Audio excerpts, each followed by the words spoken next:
आइए हम आपको कुछ अति महत्वपूर्ण समाचारों का विवरण दें। आज संघ ने निर्णय कर लिया कि भाजपा के राष्ट्रीय अध्यक्ष संजय जोशी ही होंगे। इस पर मोहर लग चुकी है। इस निर्णय के बाद गुजराती गैंग में हड़कंप मचा हुआ है। अब क्या होगा क्या नहीं होगा देखना है। अभी एक बड़ा रोचक समाचार आपके सामने प्रस्तुत है। अभी आलू का उत्पादन नहीं हुआ है, आलू बाजार में नहीं आया। आलू को शाक सब्जियों का राजा माना जाता था, किंतु अब तो इस देश में हद हो गई कि केमिकल वाले आलू, नकली आलू भी बाजार में बिक रहे हैं। और क्यों बिक रहे हैं, किस लिए बिक रहे हैं, कैसे बिक रहे हैं, ये भी बड़ा विचित्र बात है।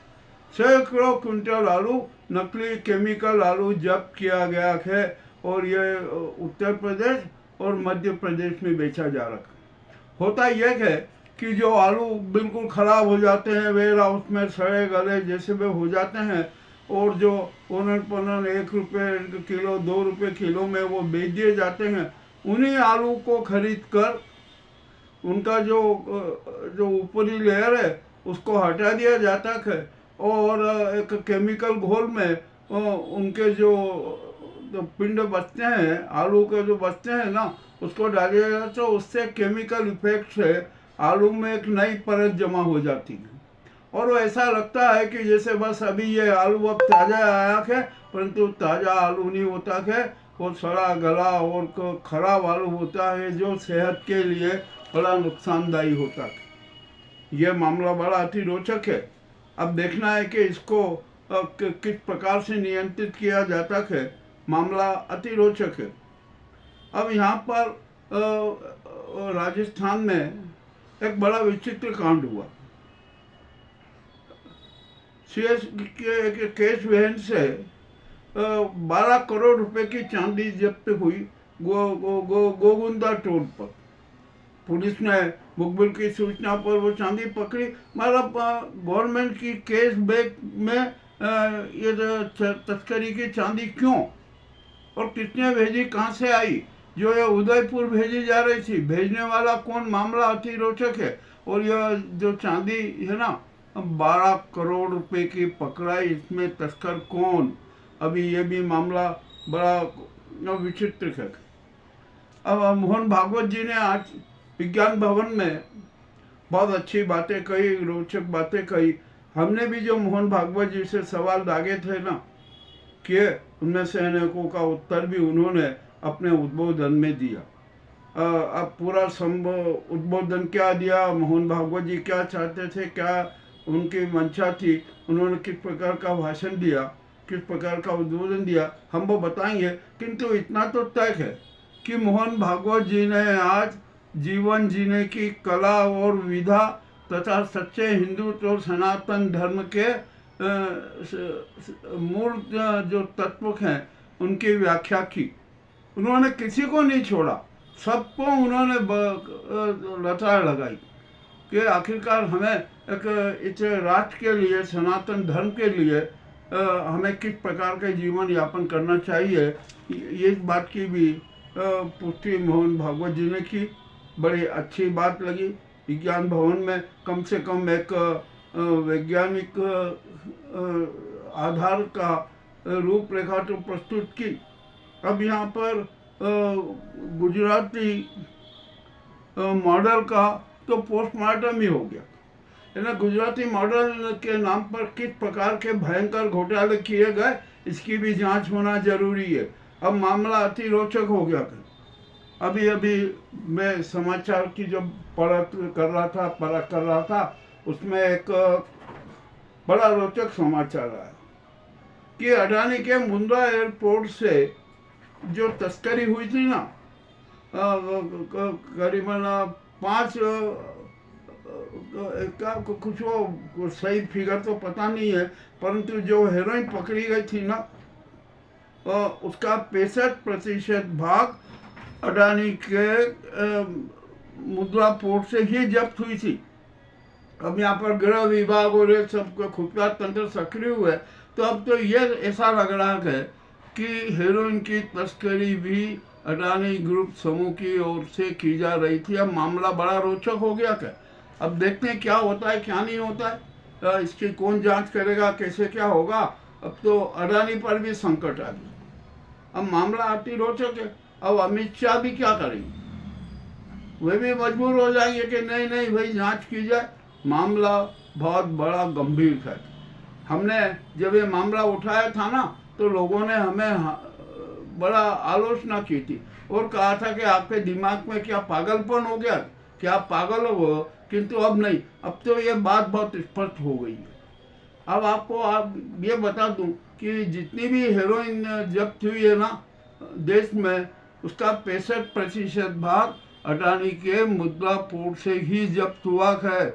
ये आप पूरा मान के चल लीजिए। अब ये जांच होगी, जांच कौन करेगा, अब इसकी भी अभी खोज बाकी है। सब सच सच सबके सामने आ जाएगा, आप चिंता न करें। क्योंकि अब तो बड़ी विचित्र बात होती जा रही है। अब मोदी जी भी असहज हो गए। अब तो वे विचलित हो गए कि क्या करें क्या ना करें। अब तो उनको झोला उठा के जाना ही पड़ेगा। मगर अच्छा यह है कि वो समय के पूर्व ही झोला उठाकर चल रहे, अन्यथा अपमानित होकर तो जाना ही है। और अब उनके खिलाफ इतने इतने प्रकरण हो गए हैं कि हद से ज़्यादा। अब वे बच नहीं सकते। अब तो उनके खिलाफ कठोर से कठोर कार्रवाई होगी। अब आइए, राहुल गांधी जो बिहार में आज वो सीतामढ़ी में थे, तो माता जानकी के मंदिर के दर्शन करने जाना चाहते थे, तो उनको दर्शन करने से रोक दिया कि नहीं आप नहीं जा सकते। अरे भाई क्यों नहीं जा सकते? मंदिर है, मंदिर तो सवेरे खुला है, सब जाएंगे दर्शन करेंगे, कुछ नहीं हुआ। किंतु राहुल गांधी ने और प्रियंका गांधी ने अपने बहादुरी दिखाई। वे अपने समूह के साथ अल सुबह जानकी माता मंदिर में गए, उन्होंने दर्शन किया। और ये जो पटना सरकार, बिहार सरकार और नीतीश सरकार ने जो नाटक किया था ना, उसका पर्दाफाश हो गया। और अब तो जनता और भड़क गई, इतनी भड़क गई कि हद से ज़्यादा। अब इसका कुछ अभी मुझे समाचार मिला कि अब भाजपा और जेडीयू ने अपनी सीटें बांट ली है। तो अन्य जो सहयोगी थे ना गठबंधन के, वो सब नाराज हो गए और उनका कि नहीं अब इनके साथ नहीं रहना। तो अब ये बिहार की राजनीति और स्थिति बड़ी विचित्र हो गई। अब क्या किया जाए क्या नहीं किया जाए। इस देश के हालत तो बहुत ही नाजुक होते जा रहे हैं। यहाँ पर कोई भी है ना राष्ट्रवाद को तो महत्व दे ही नहीं रहा, तो सिर्फ सत्ता को महत्व दे रहा है, सत्तावादी स्वाद किया जा रहा है। और गुजरात में जो हमने आपको बताया था ना कि चंदा कांड, वो चंदा कांड भी अति रोचक हो गया। अब तो चुनाव आयोग संकट में आ गया कि अरे आप ये क्या करते हैं, आप किस तरह की जांच करते हैं, फर्जी चुनावी व्यय को भी आप मान्य कर रहे हैं। इसके लिए भी बड़ा संकट खड़ा हो गया है। अब देखते हैं क्या होगा। अब यहाँ पर मोदी जी के बारे में अब तो 147 करोड़ जनता बोल रही है कि मोदी जी ने आपने अध्ययन किया है ना, आपने मास्टर डिग्री, बैचलर की डिग्री ली, मास्टर की डिग्री ली, यदि आपने डिग्री ली है ना तो उसको बताने में हर्ज क्या है, सार्वजनिक कर दो। किंतु आप सार्वजनिक करना नहीं चाहते, क्योंकि अमित शाह ने जो डिग्रियां बताई थी वो फर्जी थी, इसमें कोई शंका नहीं। और आप तो स्वीकार कर लीजिए ना, और आप पहले भी कर चुके हैं कि मैंने कोई डिग्री विग्री नहीं ली, ये नहीं ली। इस प्रकार का जो नाटक है ना, अब ये बंद किया जाना चाहिए, पकड़ना चाहिए। अरे हमारे यहाँ तो संविधान में कहा कि जो अंगूठा टेक आदमी है वो भी प्रधानमंत्री बन सकता है, सांसद बन सकता है, विधायक बन सकता है। तो आप झिझक क्यों रहे? इसमें आपका कौन सा अपमान हो जाएगा कि यदि आप वो डिग्री को सार्वजनिक कर देंगे? तो बता देना चाहिए, क्यों नहीं बता रहे आप? यानी दाल में कुछ काला। और मुझे तो ऐसा लगता है कि अमित शाह ने मोदी को पूरा ही फंसा दिया कि अब वे मुंह दिखाने लायक भी नहीं रहेंगे, क्योंकि झूठ बोलने वाला आदमी कभी भी अपने आप को सच के सामने प्रस्तुत नहीं करता। और अब मामला अति रोचक हो चुका है। अब तो क्या हालत है। और अरे अब तो गुजरात में भी मोदी को कोई मान्यता नहीं दे रहे, उनका भी विरोध कर रहे हैं। मोदी एकदम घबराए हुए हैं कि ये परिवर्तन हो गया। अब तो भैया परिवर्तन होगा कि जो अहंकारी होगा, झूठ बोलेगा, जुमलेबाज होगा, प्रायोजिक बात में विश्वास रखेगा, जनता को भ्रमित करेगा, जनता के साथ धोखाधड़ी करेगा, उसका तो यही हाल होना ही है और हो रहा है आपका। अब आपके खिलाफ तो प्रकरण भी दर्ज होंगे। ट्रंप के सामने आपने घुटने टेक दिए, कुछ नहीं कर सके। आपने रूस से सस्ता तेल खरीदा, उसमें भी 20% की मिलावट की, एथेनॉल की, और वही महंगा तेल जनता को दिया। तो जनता के जेब पर डाके जने की। तो क्या जनता इतनी समझती नहीं है? जनता मूर्ख नहीं है, सर समझती है। अब वो सारे हिसाब किताब करेगी, ये भी तय है। अब ये अभी जो आज के जो करंट और रोचक समाचार थे ना, वो हमने आपके सामने प्रस्तुत किए हैं।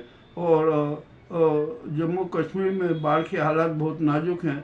वैष्णव देवी में जो भूस्खलन हुआ है ना, उसमें लगभग 38 से अधिक लोगों की मौत हो चुकी है। ये भी बड़ा एक दुखद समाचार है।